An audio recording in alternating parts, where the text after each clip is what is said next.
Games with Niramas. I'm Joseph and I'm here today to show you Cartographers, a role-player tale. Really fun game that is on Android. I'm playing it on my mobile phone, and so I want to show you how this app works. Now, I haven't played the actual board game, which is a roll and write, where you draw sort of these polyomino shapes or Tetris shapes on a paper, but in the app everything works really smooth, and I really got addicted to this game as well recently. Or since I got it, I had it for a few days and I just keep playing and playing. It's perfect to play on the couch watching some YouTube playthroughs. You can play this at the same time. So we have three different modes here. We can play the green one. If we do this one here, it's going to be like totally random, and that's a classic mode, but it's not going to be sort of recorded as what your score is, not going to be competing against other people here.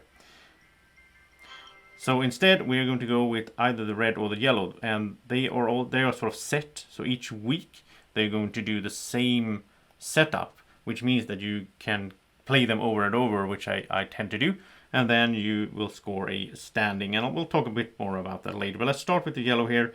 This is the one I play the most.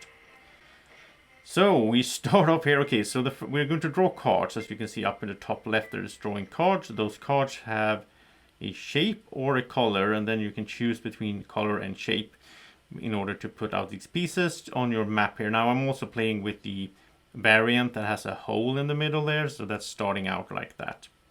Now the first card that we drew here in the spring where we start was a monster card, and that was a bit unlucky, to be honest. But that means we had some monsters showing up there in the bottom right corner. I'll explain those a little bit later. But first of all, I do want to mention that that card had a 0 on it, which meant it didn't contribute to ending the season, the spring. The other card, though, was the farmland, and this one does have a 2. So now we're up to 2 out of 8. And when we get to 8, we are going to end the spring, which is the 4th of the game. And then we're going to score. And the first thing we score here is A and B. And these objectives that we have, they will of course vary in different game setups, but here we're going to have A here where you can click these, which is the great city, and it says that basically we want to build a huge city of red tiles, but we cannot have any of them connecting orthogonally to a mountain space, because then they will be worth nothing. Otherwise they're worth 1 point or 1 reputation star for each space in that village. Now these mountain spaces, we have 5 mountains out here. We want to avoid those for the city. Then we have the B scoring, which is the lost barony, and here we want to make basically as large of a square as we can. We start off actually having a 2 times 2 square, since that hole in the middle actually counts as well. So that's a 2 times 2 right now. I do want to increase that. For the C, we have Stoneside Forest. Here we want to connect those mountain spaces using forest spaces, the green ones, and want to connect all the mountains, not together, but every mountain wants to be connected to another mountain. Then finally at D, we have the shoreside expanse. This one is a bit complicated, but basically the way it works is we want to put the water so that it doesn't touch the edge of the screen or it doesn't touch the farmland. And the same goes vice versa for the farmland. So for each cluster of that, we'll get 3 points. So we start off with some yellow, actually, some farmland, and we can choose between these 2 different shapes. Now, if we choose the smaller one, we're also going to get a gold coin. And gold coins are really good because those will be extra points that will just keep scoring every scoring round. So I do want to make one of these small ones, and I'll put it like this. And that means that it's now not connected to the edge of the map, and it's not connected to any water, which means the D, the shoreside expanse, is now up to 3 points. This cluster is worth 3 points. So next up we have Hamlet, which is the village. We can go for a small one or a big one. I will do the big one because we want to build a huge city, but again, cannot have it connected to mountain. And it's all orthogonal in this game, so this is okay. Diagonals doesn't count. And now our A scoring, the great city, is up to 5 points, as you can see here if we click it there as well. And we can see the 5 up there next to the A also. Then we have some water, small or big. I'm going to go with small because we do want to make clusters of blue and yellows. We don't care how large they are. And we also get a gold if I go for the small one, which I do like as well. Let's see what we could do with this. I'm thinking maybe we go something like this, because I am also trying to build a huge square in the middle using the hole there and tiles for the B scoring. Alright, so now we have a red or blue, but as you can see there, the 0 card that we drew before the fishing village, which is the 2. That was a 0 card, and that said that we had to go on. The next card has to be played on a ruin space. As you can see, we have these 5 marked ruin spaces on the maps. We have to have at least a part of this in one of those ruin spaces. But I'm okay with that. We're just going to build on the red here, the village, like that. Just make it bigger.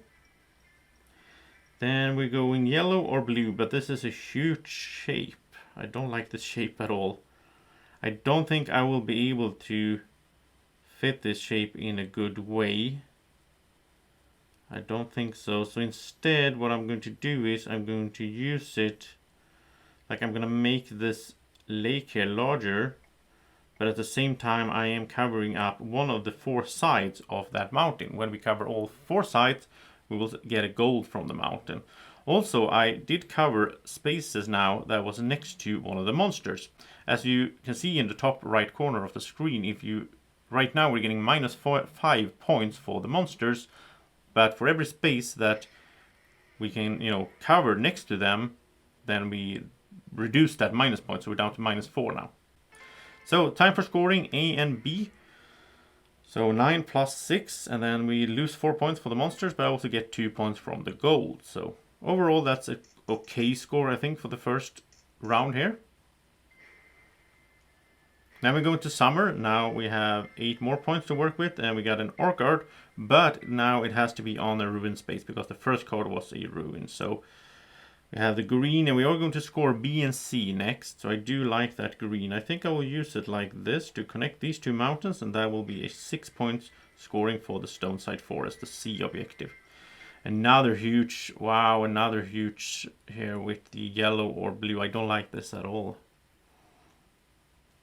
This is going to mess things up. I can't see anywhere to put this in a good spot. Well, maybe, okay, I'm going to do this. Maybe this could work. If we put it like this. That's good as well, because now we have created for the B objective, we're up to 9 points, because if we take a look at it, now we have created a 3 times 3 square over to the left there. Another red one. I do want to just build on this city, so let's do that. And another huge red one, or I could go for the green. I mean, we already scored A once. We're going to score, everything scores twice. We're going to score C 2 more times because we haven't scored it. So I'd rather use that like this to connect those 2 mountains. And that's 6 more points times 2 that's going to be scored. And we are up to the scoring, so we're doing the B and the C minus monsters plus gold.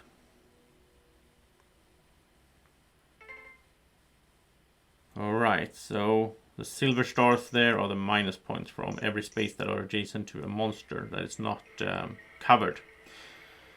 So now I have some, well, a small green or a little bit bigger, but I don't think I can use that to any good effects. I am going to do the small green. I'm just going to do this in the corner here, because that will reduce the minus points. And also, since I'm using the small one, I'll get a gold as well, so that's good. So small yellow. I mean, since the farm, it doesn't matter how big the cluster is, I'd rather go for the small ones so we can fit more things in here.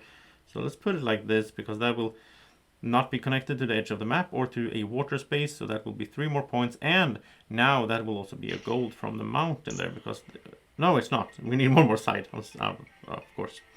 All right, so now we're doing a single one, so we can do any color. And I think we're just building these small clusters, right? That's building up points. And a small blue. If I can fit this, I don't want to be next to farmland though. And not the edge of the map. Oh, this is tricky. I mean, I could go like this. I don't want to connect it to the other water, because then it's only going to count as one big water space, right? So, oh, more city. I like that. Let's build on this city. Just make it huge up here. As long as it doesn't connect to a mountain space, then we're okay. All right, so green. I don't think we can do anything more with that. So let's go with the yellow. Let's put it like that, because it's not connected to water and it's not connected to the edge of the map. Now we're scoring the C and the D. So 12 points for that's not the maximum. I mean, we have one little mountain there down in the right corner that I never connected, but overall I think that's okay score. And I do like that 21 for the D objective. And we are going to score that again. The last time it's A and D. So the city is going to be nice, and that short side expands as well. We start with some gnoll raids, so we do get more monsters down there. They can really mess up your plans as well. So, green or farmland? I don't see anywhere where we can place farmland in a good way, because it's just going to be connected to the edge of the map or to water. So let's just go green like this. This will cover up empty spaces next to monsters, so that's always good. More monsters, come on! Getting unlucky here. And more on the city, but if I can't place that up there to the left, which I would love to, but if I do, I will connect it to the mountain, and then all the village will be worth nothing, so that's not an option. So I'll have to go green, I guess, and I don't know if I can do anything useful here. I'll just put like this, I guess. Doesn't do anything, but more city. Again, though, can't do it because I will have to connect it to that mountain.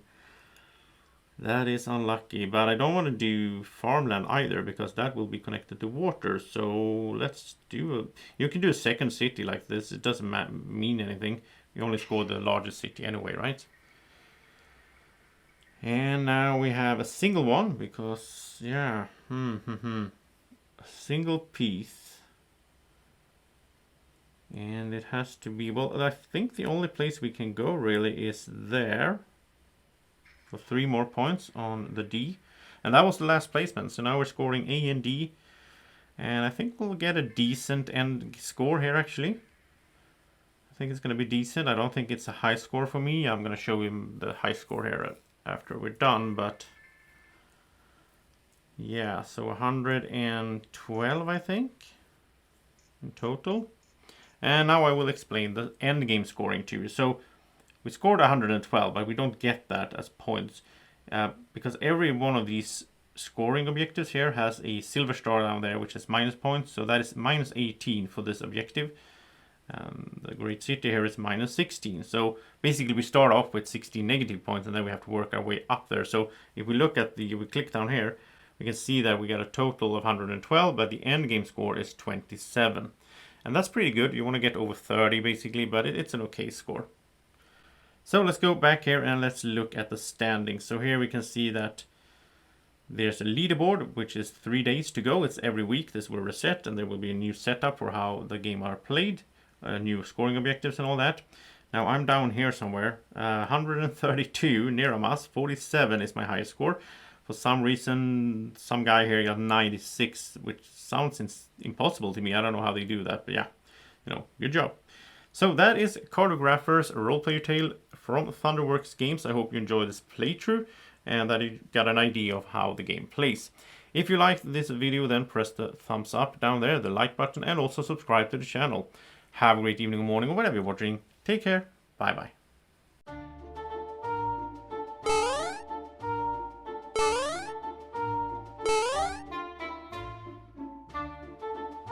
Be like Draco. Follow Board Games with Niramas on Facebook at BGW Niramas.